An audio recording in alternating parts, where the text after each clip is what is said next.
চলছে বছরের তৃতীয় মাস।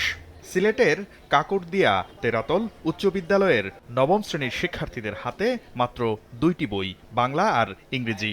আর অষ্টম শ্রেণীর শিক্ষার্থীরা পেয়েছে 3টি বই, বাংলা, ইংরেজি ও গণিত। আমরা 2টা বই পেয়েছি, একটা হলো বাংলা, একটা হলো ইংলিশ। মোবাইল বা ল্যাপটপে দেখতে পারি না, কারণ চোখে সমস্যা করে, আর সবার ঘরে থাকেও না। পিডিএফ থেকে দেখা অত ইজি থাকে না সবার জন্যই। শুধু সিলেট নয়, বেশ কয়েকটি জেলায় এখনো পৌঁছায়নি সব বই। এনসিটিভির তথ্য বলছে 40 কোটির মধ্যে 5 কোটি বই স্কুলে পৌঁছায়নি।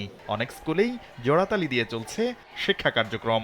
8 এবং ক্লাস 9-এর খুব বেশি ক্ষতি হবে, আর বাকি বইগুলো আমরা মোটামুটি পেয়েছি আলহামদুলিল্লাহ। যদিও এনসিটিভি চেয়ারম্যানের দাবি, অধিকাংশ ক্লাসের শিক্ষার্থীদের কাছে পৌঁছে গেছে 90% বেশি বই। ছাপানোর কাজটা হয়তো হয়ে যাবে, কিন্তু বাধাই করার কাজটা হয়তো আরও 3-4 তারিখ লাগতে পারে। তাই বই ছাপার প্রকৃত অবস্থা দেখতে ছাপাখানায় সময় সংবাদ।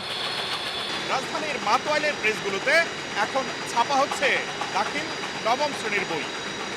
মুদ্রণ, বাধাই ও আনুষ্ঠানিক যাচাই প্রক্রিয়া শেষে কবে তা শিক্ষার্থীদের হাতে পৌঁছাবে এখন সেটি দেখার বিষয়।